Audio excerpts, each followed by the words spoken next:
ඉතින් අද මම ඔයාලට ගෙනාවේ බර වාහන ලයිසන් එක ගන්න කොහොමද A to Z කියලා දෙන්න. හරිද? මෙඩිකල් එකක් ගන්න තැන ඉඳන් ඔයාලට ලයිසන් එකක් ගන්න තැන දක්වා මම ඔයාලට වීඩියෝ එක හරියට පැහැදිලිව කියලා දෙනවා. ඉතින් වීඩියෝ එක ස්කිප් නොකර වීඩියෝ එක දිගටම බලන්න කියලා මම හැමෝගෙම ඉල්ලනවා. ඉතින් අපි ඉස්සරම බලමු කොහොමද මේ මෙඩිකල් එකක් ගන්න කියලා. ඉතින් ඔක්කොම කලින් අපි මෙඩිකල් එකක් ගන්න ඕනේ.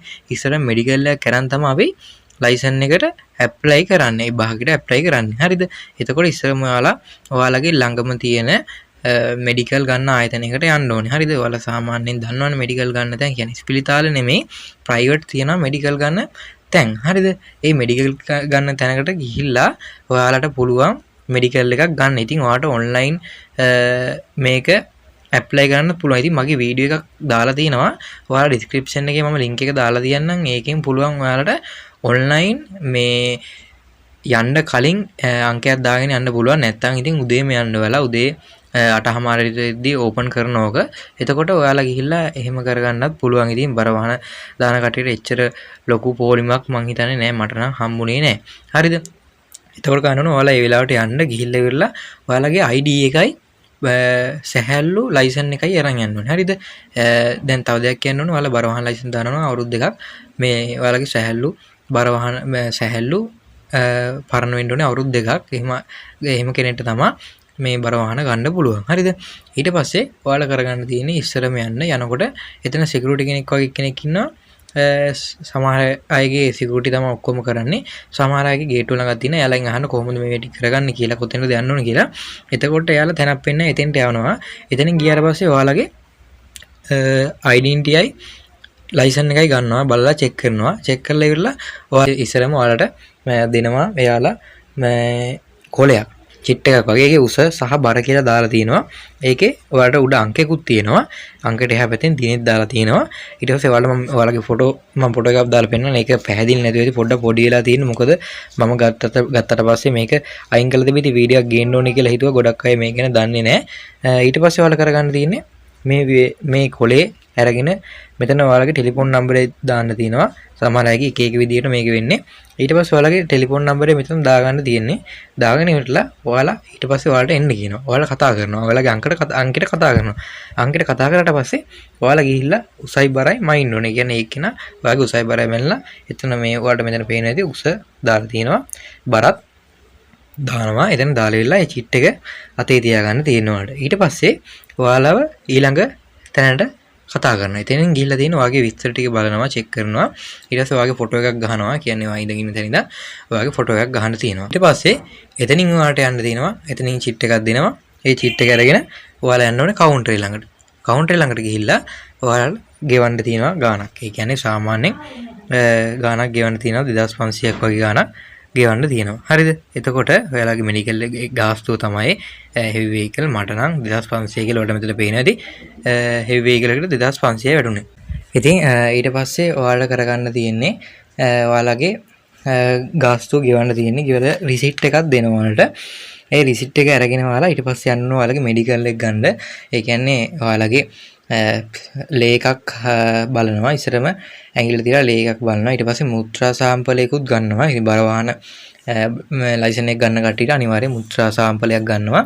අරන් ඒ වෙලෙම යාලා චෙක් කරලා මේ ඒ කොලේට දානවා. හරිද? ඉතින් අපිට කොලයක් අල්ලන්න මුකුත් නැහැ. අපිට මේ හම්බෙන චිට් එක අරගෙන යන්න තියෙන ඉස්සරම චිට් එක දෙන්න ඕනේ අපි කවුන්ටරේ ළඟට. හරිද? ඊට පස්සේ අපිට ආයෙ නැවතත් ඒ චිට් එකයි චිට් එතකොට ඔයාලට දෙකක් තියෙනවා. ඊට පස්සේ ඔයාලව දානවා ડોක්ටර් කෙනෙක් ළඟට. එයා ගාවට යන්න තියෙන්නේ. ඉස්සරම එයා ළඟට ගිහිල්ලා එයාලා විස්තරයක් කියනවා. ඊට පස්සේ විස්තරේ කියනවා එයාලා ඊට පස්සේ කරන්න කියනවා එක්සර්සයිස් ටික අත් දෙක දෙපැත්තට කරන්නයි හිට ගන්නයි ඉඳ ගන්නයි. එතකොට ඔයාලා දැනගන්න ඕනේ තව දෙයක් තියෙනවා. ඔයාලා යනකොට සාමාන්‍යයෙන් දනිස්ස ළඟට නමන්න පුළුවන් එකක් ඇඳගෙන යන්න. කලිසමක් ඇඳගෙන ගියා ලොකු කලිසමක් ඇඳගෙන යන්න. මොකද උඩට බලට නැමෙනකොට මේ මෙතන දනිස්ස ළඟින් කැපෙන්න බලනවා. හරිද? ඒ හින්දා උඩටම නමන්න පුළුවන් කලිසමක් හරි මොකක් හරි ඇඳගෙන යන්න. එතකොට සුදු ඇඳගෙන යන්න ඕනේ කියලා නීතියක් නැහැ. ඒක අවුලක් නැහැ. එතන යද්දි අවුලක් නැහැ. එහෙම වෙන්නේ ඉදිරියට මම කියන්නම් කොහොමද මේ විභාගෙට යනකොට මේ වැටි කරගන්නේ කියලා. ඊට පස්සේ එඩිට් කරගත්තට පස්සේ ඔයාලා කන්නඩි දාන කෙනෙක් වෙන්න පුළුවන්. ඒක ප්‍රශ්නයක් නැහැ. ඔයාලා කන්නඩි දානවා නම් කන්නඩි දාගෙන යන්න. එපෙන් පේල් කරන්නේ ඔයාලට පේනවනම් ඒක කණ්ණාඩි දෙක විතරයි ලයිසන් එකට වගේ වැටෙන කණ්ණාඩි දෙකක් දානවා කියලා. එතකොට ඔයාලා අල්ලපු වෙලාවක පොලිසියෙන් අල්ලපුවා හැබැයි බලනවා කණ්ණාඩි දෙකක් තියෙදිලා නැත්නම් දඩ ගහනවා. හරිද? ඒ හින්දා කණ්ණාඩි දෙක අනිවාර්යෙන් පැනඳගෙන ඉන්න කට්ටිය අනිවාර්යෙන් කණ්ණාඩි දෙකක් පැනඳගෙනම යන්න. ඊට පස්සේ ගිහිල්ලා ඔයාලගේ අංක වගේක් අහනවා. ඉංග්‍රීසි පුළුවන් අයට ඉංග්‍රීසියෙන් අහනවා. ඉංග්‍රීසි අකුරු බැරි කට්ටියට සිංහල අකුරු ඉලක්කම් වගේ දේවල් අහනවා. හරිද? එතකොට ඔයාලගේ එක පැත්තක හැක් වහලා තමා අහන්නේ. ඉතින් පේන අපහසුතාව තියෙන කට්ටිය ඉතින් යන්න එපා. මම කියන්නේ බොරුවට මෙඩිකල් එක ෆේල් කරගන්න ඕනේ නැහැ නේ. හැබැයි පේන්නේ නැතුව ගිහිල්ලා පේන්නේ නැතුණත් එයාලා එතන ලියලා දෙනවා. එතකොට ඔයාලා ගිහිල්ලා ඒක පෙන්නගෙන කන්නඩි දෙකක් හැබැයි හදා ගන්න ඕනේ. හදාගෙන තමයි අපි ආයෙ නැවතත් යන්න වෙන්නේ දෙන්න. ඒ හින්දා මෙඩිකල් එක ගන්න කලින් ඇස් පරීක්ෂාවක් අනිවාර්යෙන් කරගන්න. හරිද? සීනි කොලෙස්ටරෝල් ඔය තියෙන ඒවා ඔක්කොම අහුවෙනවා එතනින් තියෙනකොට. හරිද? ඊට පස්සේ ඔයාලා ඒ ටික වැට් ටික ඉවර කරගෙන ඔයාලා එළියට එනවා. එළියට ආවට පස්සේ ඔයාලට ටික වෙලාවකින් කතා කරනවා. ඔයාගේ අංකෙත් හරි නම හරි කතා කරන. ඒතකොට ඔයාලට මෙඩිකල් එක දෙනවා. හරිද? ඉතින් මට මෙඩිකල් එකේ ෆොටෝ එකක් ගහ ගන්න බැරි වුණා. ඉතින් මෙඩිකල් එක සාමාන්‍යයෙන් ලොකු කොලයක්. ඒ කොලේ ඔයාලට ලියුම් කාර්යයක් එක්ක ඔයාලට දෙනවා.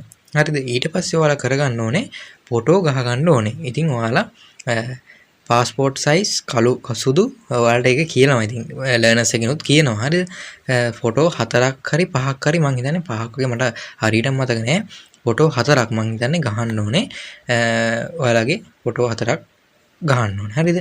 ඊට පස්සේ ඔයාලගේ දැන් මෙඩිකල් එක තියෙනවා. මෙඩිකල් එකත් අරගෙන ඊට පස්සේ කරන්න ඕනේ ඔයාලගේ උපැන්න සහතිකය ගන්න ඕනේ. උපැන්න සහතිකය නැත්තම් උපැන්න සහතිකය ඉතින් ඒක දවසෙම ගන්න පුළුවන්. හරිද? ඉතින් උපැන්න සහතිකය ඔයාලට නැත්තම් උපැන්න සහතිකය ගන්නත් පුළුවන්. ඔයාලගේ දැන් නම අමතක කියනවා. නම කියලා කියන්නේ ඔයාලට දැන් උපැන්න සහතිකයක් තියෙනවනේ. උපැන්න සහතිකය අංකය කියලා ඔයාලට ගන්න පුළුවන්. එතකොට පොඩි ගාණක් කියන්නේ. ඉතින් නම උපැන්න සහතිකය අංකය මතක නැත්නම් නම කියලා ඔයාලට පුළුවන්. ඒක අවුලක් නෑ, ප්‍රශ්නයක් නෑ. රුපියල් කොහමද 150 200ක් වගේ වෙන්නේ. ඒකට ඉතින් අවුලක් නෑ. ඉතින් අංකය දන්නේ නැත්නම් ඉතින් ගන්න ක්‍රමයක් නෑනේ. ඉතින් ඔයාලා එහෙම ඔයාලා උපැන්න සහතිකයත් ගන්න AG ඔෆිස් එකේ ඔයාලගේ ළඟම AG ඔෆිස් එක අනිවාර්යෙන් ඔයාලට ටවුන් එක ඒ AG ඔෆිස් එකෙන් ඔයාලට ඔයාලගේ උපැන්න සහතිකය ගන්න පුළුවන්. හරිද? ඒ හින්දා ඒකට බය වෙන්න එපා. ඒකත් අවුල නෑ. පොඩි වෙලාවක් යන වැඩක් තියෙන්නේ. ඊට පස්සේ අපිට දැන් ඔයාගේ මෙඩිකල් එකත් හරි උපැන්න සහතිකෙත් හරි ෆොටෝ ටිකත් හරි ඔයා ගහගෙන ඉවරයි. වැඩ 3ක් කරගත්තා. ඊට පස්සේ යන්න ඔයාලගේ ලර්නර්ස් එකට. ඉතින් මේ වැඩ ටික කරන්න කලින් ඔයාලට යන්න පුළුවන් ලර්නර්ස් එකෙන් ගිහලා විස්තර අහන්න පුළුවන්. ඉතින් මම අර පිළිවෙලට කියලා දුන්නේ කොහොමද ස්ටෙප් බයි ස්ටෙප් මේක කරන්න කොහොමද කියලා. හරිද? ඊට පස්සේ දැන් ඔයාලා යන්න ඕනේ ලර්නර්ස් එකට. ලර්නර්ස් එකට ගියාට පස්සේ අර කිව්ව ෆොටෝ 4යි මෙඩිකල් එකයි උපැන්න සහතිකේ මේ තුනයි සල්ලිත් ඕනනේ. සල්ලි අරගෙන යන්න. අරගෙන ගියාට පස්සේ ඔයාලට මුකුත් කරගන්න දෙයක් නැහැ. එයාලා ඒ ටික මේක කරලා ෆෝම් එක පුරවලා ඔක්කොම කරලා එයාලා කියනවා ඔයාලට කාඩ් එකක් දෙනවා. සමහරට හැමෝටම දෙන්න දෙයි. අනිවාර්යෙන් ඒක හැම ලර්නර්ස් එකම දෙනවා. ඔයාලට පොඩි කාඩ් එකක් දෙයි. ඔයාලට ට්‍රයල් තියෙන දිනේ ඉස්සෙල්ලාම එක්සෑම් තියෙන දිනේ ඊට පස්සේ ඔයාලට ක්ලාස් එකක් තියෙනවා. ඉතින් විභාගෙට කලින් දවසේ හෝ කොහොම හරි එක ලර්නර්ස් වල එක විදිහනේ ඔයාලට පොඩි ක්ලාස් එකක් තියෙනවා. ඒ ක්ලාස් එකකට ඉතින් ජොයින් වෙන්න. ඉතින් ලොකු එක්සෑම් එකක් නෙමෙයි. ඉතින් ඔයාලා සහැල්ලු ලිව්වනේ. සහැල්ලු එක්සෑම් එක ලිව්වනේ. සහැල්ලු එක්සෑම් එක ලිව්වට පස්සේ දැන් සහැල්ලු එක්සෑම් එකම තමයි මේකේ තියෙන්නේ. වැඩිපුර බර වහන ප්‍රශ්න 5ක් තියෙනවා. ඉතින් එච්චර දෙයක් නෙමෙයි, ලොකු දෙයක් නෙමෙයි. ඕන කෙනෙක්ට ඒක කරන්න පුළුවන් බය වෙන්නේ නැතුව එක්සෑම් එක ලියන්නෙම ලොකුවට පාඩම් කරගෙන දඟලන්න ඕන දෙයක් නෙමෙයි මේක. හරිද? ඒ හින්දා මේ වීඩියෝ එක බලනවා නම් ඒ බලන එක නා ඉතින් ඉක්මනට මේ වැටි කරගන්න. මොකද ඉස්සරහට මොනවා වෙයිද දන්නේ නැහැ. වැඩි වෙන්න පුළුවන්, ගණන් අඩු වෙන්න පුළුවන්, එක්සෑම් අමාරු කරන්න පුළුවන්. මේ වගේ දේවල් එනවා. මම වීඩියෝ එක දැන් බලනවා නම් අනිවාර්යෙන් ඔයාලට දාන්න පුළුවන් ක්‍රමයක් තියෙනවා. ඔයාලා දාන්න ඉක්මනට දාන්න. මේක දාගෙන තියෙන එක හැමදේම කරගෙන තියෙන එක හොඳයි නේ. ඉස්සරහට මොනවා වෙයිද දන්නේ නැහැනේ. හරිද? ඒ හින්දා ඒ ටික කරගෙන තියන්න. දැන් ඔයාලට දැන් මම කියලා දුන්නා මේ උපැන්න සහතිකය ගන්න විදිහ කියලා දුන්නා. මෙඩිකල් එක ගන්න ඕන විදිහ කියලා සරලව මේ කියලා දුන්නේ ඔයාලට දලා අදහසක් ගන්න. මොකද ඔයාලා ලර්නර්ස් එකට කියන්නේ ලයිසන් එක ගන්න නැති පොඩ්ඩක් බය ඇති ගැනීමක් තියෙනවා. ඉතින් මේ වීඩියෝ එකෙන් ඔයාලට ඉතින් යන්න කලින් ඔයාලට දැනුමක් කරගෙන යන්න පුළුවන්. එතකොට අවුලක් නැහැනේ, ප්‍රශ්නයක් නැහැනේ. එතකොට කොමල ඔක කියලා දෙනවා. ලර්නර්ස් එකට ගිහපුවාම කියලා දෙනවා. ඒ වුණාට මේක අහගෙන ගිහපුවම ඔයාලට ක්‍රීසි ප්‍රශ්නයක් නැහැනේ. එතකොට මේ ස්ටෙප් ටික ඔයාලා දන්නවා නිකන් යන්න විතරයි තියෙන්නේ. හරිද? ඊට පස්සේ දැන් ඔයාලට ඔක්කොම හරි. මෙඩිකල් එකත් අපි ගත්තා, උපැන්න සහතිකයත් ගත්තා, ෆොටෝ ටිකක් ගත්තා, සල්ලිත් ඇදගෙන අපි ලර්නර්ස් එකට ගියා. ලර්නර්ස් එකේ යාලා වැඩ කටයුතු ටික කරනවා. ඊට පස්සේ අපිට යාලා කියනවා මෙන්න මේ දවසට ඔයාලා එන්න කියලා. හරිද? ඊට පස්සේ මේ අපි දැන් එක්සෑම් ඩේට් තියෙන දවසට කලින් ක්ලාස් එකක් තියෙනවා කියන්නේ ක්ලාස් එකටත් අපි ජොයින් වෙලා ඊට පස්සේ අපි යනවා එක්සෑම් තියෙන දවසට ඕන් යනවා කියලා හිතාගෙන අපි සාමාන්‍යයෙන් කතන්දරයක් වගේ මේ කරගෙන යන්කෝ. ඊට පස්සේ අපි එක්සෑම් තියෙන දවසට යනවා. එතෙන්ට ගියාට පස්සේ එයාලා කියනවා මේමයි අංකයක් තියෙනවා. ඔයාගේ අංකයක් වර්ධනවා. ඔයා ඒක අතේ හරි කොහේ හරි ඒක ලියා ගන්න. ඒ අංකයට තමයි ඔයාලා කතා කරන්නේ. හරිද? ඊට පස්සේ ඔයාලා එක්සෑම් ලියන තැනට එයාලගේ වාහනේම ඔයාලව එක්කන් යනවා. හරිද? සමහර අයගේ ඔයාලට කියනෝනේ මෙඩිකල් ගන්න කලින් සමහර ලර්නර්ස් වල මෙඩිකල් ගන්නත් එයාලා එක්කන් යනවා. හරිද? ඒ හින්දා ඔයාලා ඉස්සර මම කියන්නේ ලර්නර්ස් එකට යන්න. ලර්නර්ස් එකට ගිහලා කතා කරගන්න. කතා කරගත්තාට පස්සේ මේ ඒ වැඩි කටයුතු කරන විදිහ යාලා හරියට කියලා දෙනවා. ඒ වුණාට ඔයාලා කැමති විදිහක් ඒ කරන්න. ඉතින් මං හිතන්නේ මෙඩිකල් එකත් මාස 3-4ද වළංගුයි. ඊට පස්සේ දැන් ඒ ටික ඔක්කොම හරි. ඒ ටික පැත්තකින් තියමු. දැන් අපි එක්සෑම් එක ලියන්න තමයි මේ යන්නේ. හරිද? ඉතින් එක්සෑම් එක ලියන්න අපි identity විතරයි අරගෙන යන්න ඕනේ. වෙන මුකුත් ඕනේ නැහැ. identity කළු පෑනක් අරන් යන්න. හරිද? කළු පෑනක් අනිවාර්යෙන්ම අරන් යන්න. සුදු කමිසයක් ඇඳගෙන යන්න. කියන්නේ පාට පාටේ වඳින්න එපා. සුදු පාට ඇඳගෙන යන්න. සුදු පාට බතික්ක නම් මන ලොකුවට අල්ලපුවා. එහෙම ප්‍රශ්න නැහැ. සුදු පාටයක් ඇඳගෙන යන්නකෝ. ඔය සුදු පාටයක් ඇඳගෙන යන්න. පාට ඒවා ඇඳගෙන ගියාට අවුලක් නැහැ. මොකද එතන ගිහපම චාටර් වෙන්න වෙනවා. ලැජ්ජා කරනවා. ඒ හින්දා ඔයාලා සුදු පාටයක්ම ඇඳගෙන යන්න. ඉතින් ආයේ කිසි ප්‍රශ්නයක් නැහැ නේ. සුදු පාටයක් ඇඳගෙන යන්න. කියන්නේ සනි සුදු නෙමෙයි. කියන්නේ උඩ ඇඳුම සුදු යට කලිසම ඒවා අවුලක් නෑ. යට කලිසම් ටික අනිත් දාන සපත්තු හෙරපු ඒවා ප්‍රශ්නයක් නෑ. උඩට විතර සුදු ඇඳගෙන යන්න. ඊට පස්සේ අපි දැන් ලර්නර්ස් එක ගාවට යනවනේ. ලර්නර්ස් එක ගාවෙන් අපිව එක්කන් යනවා. එක්කන් ගියට පස්සේ අපිට අංකයකුත් දුන්නා කියලා මම ඔයාලට කිව්වනේ. ඒ අංකය අරගෙන identity එකත් අතේ තියාගෙන කළු පෑනත් අතේ තියාගෙන ඔයාලා යන්න එක්සෑම් ලියන තැනට. එක්සෑම් එක ලියන තැනකට යනකොට ඊට පස්සේ අපි සාමාන්‍ය එක අයගේ එක දැන් ඉතින් දැන් මම ගිහපු විදිහ නම් පඩිපෙළකට ගියා. පඩිපෙළ දිගේ ගිහිල්ලා පොලිමට ගොඩක් අය ඉන්නවා.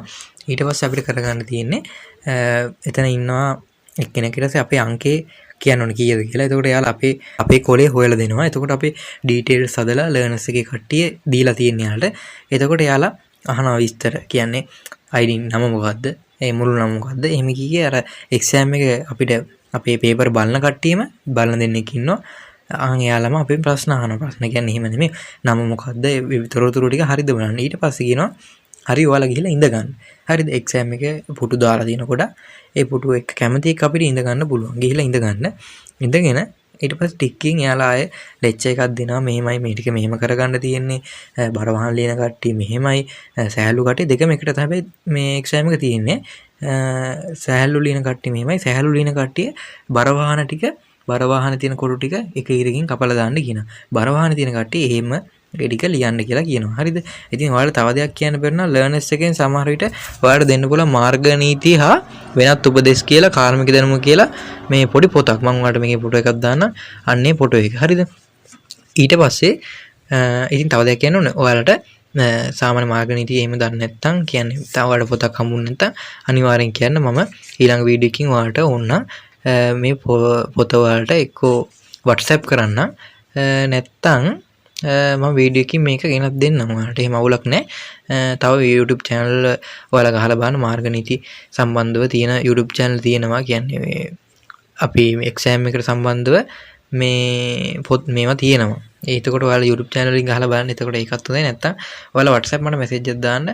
මේ මම මේ පොත ඔයාලට එවන්නම්. එහෙමත් කරන්න පුළුවන්. ඉතින් බර වහන සෑහළු කියලා එහෙම ප්‍රශ්නයක් නැහැ. සර බර වහනට ප්‍රශ්න පහ විතරයි වෙනස් වෙන්නේ. හරිද? ඊට පස්සේ ඔයාලා එක්සෑම් එක ලියන ගත්තට පස්සේ ඔයාලා පේපර් එක දෙනවා. ඊට පස්සේ ඇඩ්මිෂන් එක වගේ කියන්නේ ඔයාලට පේපරේ තව කොලයක් දෙනවා. ඒ කොලේ පුරවන්න ඕනේ. ඔයාලා සිංහල දෙමළ නම් ඒ නම දාලා ඔයාලා සිංහලද දෙමළද කියලා දාලා ඔයාලා අංක ටිකක් දාලා එයාලා එතනදි කියලා දෙනවා. එතනින් එහාට මම ආයෙ කියලා දෙන්න ඕනේ නැහැ. ඉතින් ප්‍රශ්න කොහොම හරි ඔක්කොම 45යි තියෙන්නේ. ඔක්කොම 45. ඒ කියන්නේ සැහැල්ලු වාහන ප්‍රශ්න 40යි. බර වාහන 5යි. මේ බර වාහන වලින් 5න් 3ක් හරියන්න ඕනේ. අරකින් 35ට වැඩියෙන් හරියන්න ඕනේ. ඉතින් ඒ ටික ඒ විදිහට තමයි කරගන්නේ. ඔයාලගේ ලයිසන් එක. ඊට පස්සේ ඒ ටික ඔයාලට ඒ ටිකේ වෙලාවේ ඒ කට්ටිය ඒ ටික කියලා දෙනවා. ඉතින් මේක ලොකු එක්සෑම් එකක් නෙමෙයි. හරිද? බයින්ඩව මම මේක කෙටියෙන් කිව්වේ පැහැදිලි නැති තැන් ඇති. ඉතින් බයින්ඩ එපා, බයින්ලා මෙසේජ් දාන්න එපා. ඉතින් ඔයාලට දන්නේ නැති දේවල් තියෙනවා නම් අනිවාර්යෙන් කමෙන්ට් එකට මැසේජ් එකක් දාන්න. මම ඉතින් රිප්ලයි කරනවා. WhatsApp මැසේජ් එකක් ඕන නම් ඔයාලට දාන්න පුළුවන්. ඒකෙත් මම ඔයාලට අපහැදිලි තැන් අනිවාර්යෙන් කියලා දෙන්න. මේක මහ ලොකු දෙයක් නෙමෙයි, පොඩි දෙයක්. ඉතින් මුලින්ම ඉතින් ඕන කෙනෙක් තැති ගැනීමට ලක් වෙනවා, බය වෙනවා. ඉතින් ඒක පොඩි එක්සෑම් එකක්. ඉතින් ඔයාලා ඒක සරලව හිතාගෙන යන්න. ඊට පස්සේ එක්සෑම් එක ලිව්වට පස්සේ ඔයා කෙලින්ම යන්න ඕනේ ඔයාලගේ ලර්නර්ස් එකට. ලර්නර්ස් එකට ගිහිල්ලා ඔයාලගේ හෙල්ප් පර්මිට් එක දෙන්න යාට. හෙල්ප් පර්මිට් එක දීලා මාස 3න් ඔයාලට ට්‍රයල් පෙන්වන්න තියෙනවා. ඉතින් එයාලා ට්‍රයල් දිනයක් දානවා. එතකොට මාස 3ක් ඔයාලා එල් එකෙන් පදින්න පුළුවන්. කියන බර වාහන පදින්න බෑ කියන්නේ ළඟ අවුරුදු 5කටවත් වැඩි කෙනෙක් ඉන්න ඕනේ ලයිසන් එක පරණ මේ කෙනෙක් කවුරු හරි ඔයාලා ඩ්‍රයිවිං කරනවා නැත්නම් නිකන් පදින්න බෑ. හරිද?